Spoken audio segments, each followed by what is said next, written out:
Bapak dan Ibu bertemu lagi di channel Bu Guru Tatin. Kali ini saya ingin membahas masih di persiapan PPK. Nah, untuk persiapan PPK ini, perlu Bapak dan Ibu ketahui bahwa untuk tes itu memuat tentang satu kompetensi teknis yang memuat 80-100 soal, lalu kompetensi manajerial yang memuat 25 soal, sosiokultural memuat 20 soal, dan pertanyaan wawancara 10 soal.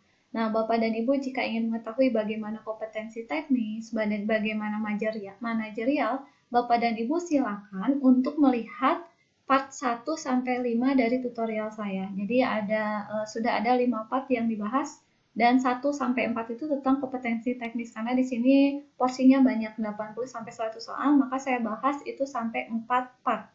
Nah, lalu untuk part 5-nya itu sudah dibahas tentang manajerial. Nah, sekarang saya ingin membahas tentang sosiokultural yang mungkin nanti soalnya 20 menit harus diselesaikan dalam waktu 15 menit. 20 soal dalam waktu 15 menit. Berarti Bapak dan Ibu harus berkejar-kejaran dengan waktu karena satu soalnya itu tidak boleh lebih dari 1 menit, Bapak dan Ibu. Jadi di sini tidak hanya harus mempunyai ketepatan, tetapi Bapak dan Ibu harus cepat juga dalam menjawabnya. Oke, Bapak dan Ibu, kali ini saya ingin membahas tentang kompetensi sosiokultural. Sebelum saya bahas, silakan Bapak dan Ibu untuk mensubscribe dulu channelnya, lalu Bapak dan Ibu menyalakan loncengnya, dan Bapak dan Ibu like and share, agar channelnya Bapak dan Ibu bisa lihat untuk part-part berikutnya. Nah, kompetensi sosiokultural itu apa sih? Diartikan sebagai pengetahuan, keterampilan, dan sikap atau perilaku terkait dengan pengalaman berinteraksi dengan masyarakat majemuk.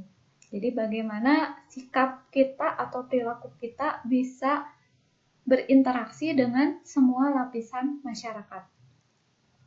Nah, dimensi sosiokultural ada 6. Yang pertama, mengelola keragaman lingkungan budaya.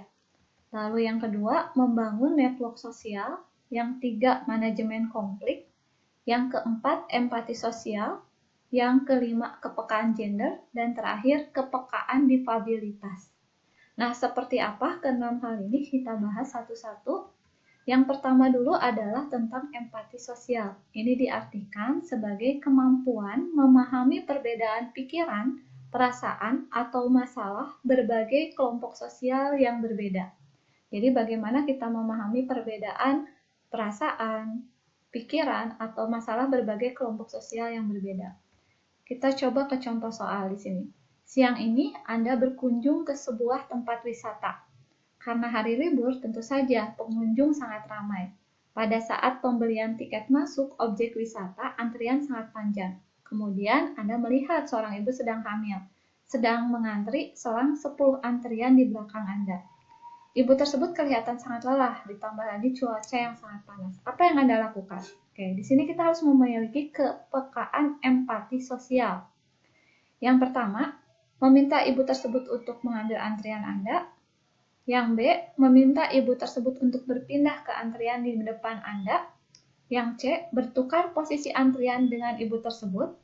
Yang D, antri seperti biasa karena kondisi antrian sangat panjang. Menyuruh ibu tersebut untuk antri di dekat Anda.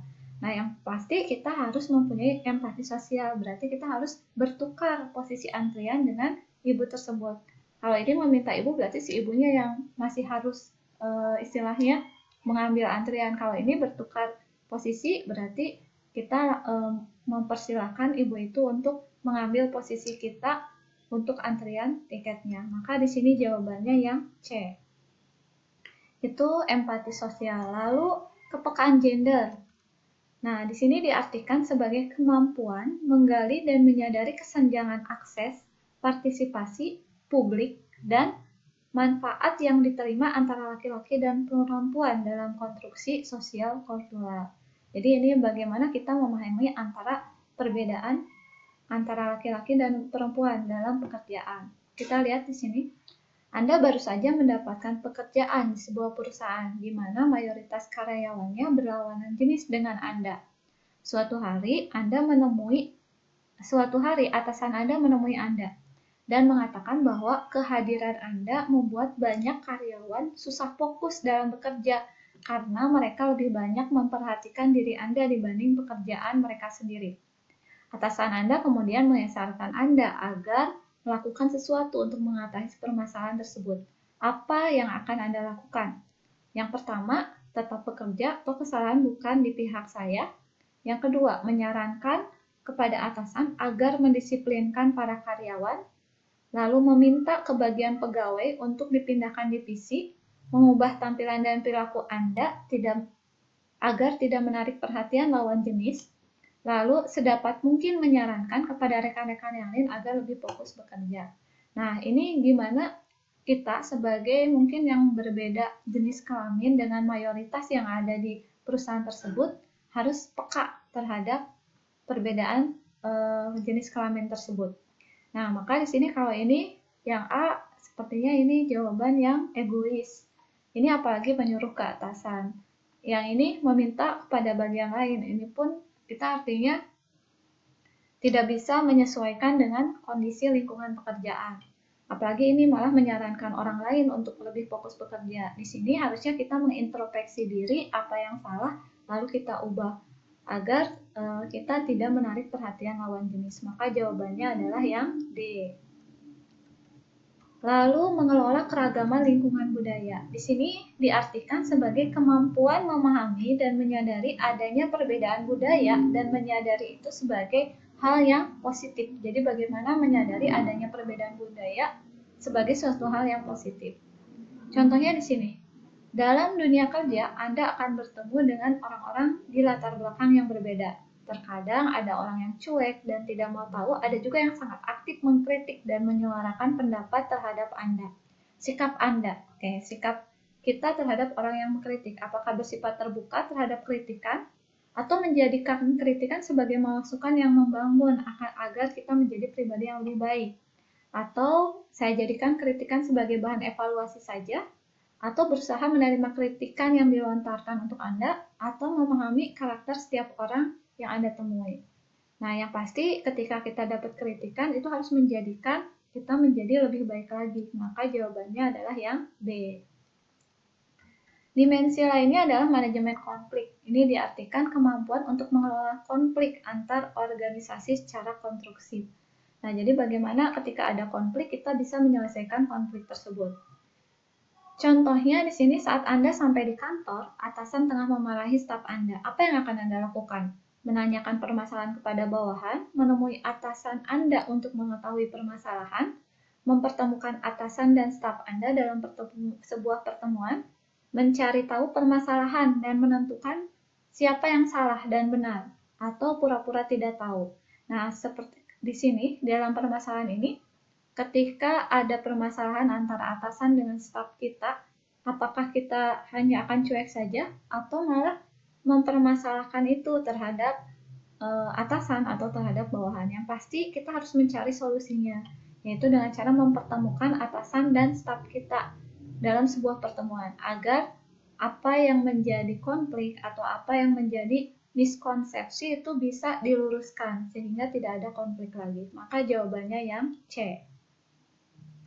Nah, lalu dimensi lainnya adalah membangun network sosial. Ini kemampuan untuk membangun interaksi sosial yang menghasilkan suatu proses pengaruh dan mempengaruhi antar individu atau kelompok.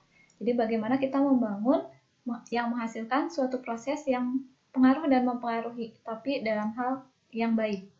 Misal di sini, sebagai seorang calon ASN, kita dituntut untuk cermat dalam bermedia sosial. Di era milenial sekarang ini, marak berita dan informasi hoax di media sosial yang disebarkan oleh orang-orang yang tidak bertanggung jawab, membuat banyak orang mudah terprovokasi berdebat kusir. Sikap Anda, apakah membatasi penggunaan media sosial? Apakah mengenali sumber media yang akurat atau tidaknya? Jadi mencari ketika ada berita itu dicari dulu akurat atau tidak. Nah, atau mengenali dari judulnya terkadang terkesan provokatif, atau membacanya saja tapi tidak ambil pusing, atau membaca keseluruhan informatif. Nah, di sini kita harus peka ketika ada suatu permasalahan atau berita hoax. Nah, yang paling bagus adalah kita mencari ketika ada suatu berita hoax, ya kita mencari sumbernya akurat atau tidak dulu sebelum kita men-share-nya ke yang lain. Maka ini jawabannya yang B. Lalu kepekaan difabelitas, yaitu kemampuan untuk mengenali dan menyadari kebutuhan kelompok dengan keterbatasan fisik dan mental. Nah, jadi mungkin dalam nanti dunia kerja ada orang-orang yang mungkin mempunyai keterbatasan fisik dan mental. Nah, bagaimana kita bisa peka terhadap hal tersebut? Contoh di sini. Dina adalah seorang mahasiswi kedokteran. Di tengah perkuliahan, dia mengalami depresi berat karena kedua orang tuanya meninggal akibat kecelakaan. Sehingga dia berobat sampai sembuh dan bisa menyelesaikan kuliahnya. Setelah selesai kuliah, dia melanjutkan sekolah spesialis, tetapi ditolak oleh panitia seleksi karena ada riwayat gangguan kejiwaan. Menurut Anda, tindakan panitia seleksi ini apa? Apakah sangat tepat karena sewaktu-waktu gangguan kejiwaannya kambuh? Atau tidak tepat karena melanggar HAM? Atau seharusnya diterima saja karena Dina sudah sembuh dan tidak akan berpengaruh apa-apa? Seharusnya panitia seleksi memberikan kesempatan kepada Dina, atau tepat karena orang dengan riwayat gangguan jiwa bisa meresahkan. Nah, manakah di antara ini yang menjadi solusi dari sini? Di sini, dia pertama, gangguan kejiwaannya bukan karena turunan, tapi ini karena dia stres orang tuanya meninggal. Nah, terus setelah itu, tapi dia sudah sembuh dan bisa menyelesaikan kuliah, artinya dia mampu untuk berkuliah. Nah, artinya berarti dia harus diberikan kesempatan untuk kuliah spesialis. Maka di sini jawabannya yang C, yaitu seharusnya diterima saja karena dia sudah sembuh dan tidak berpengaruh apa-apa. Karena dia sudah membuktikan dengan menyelesaikan kuliahnya dulu. Oke.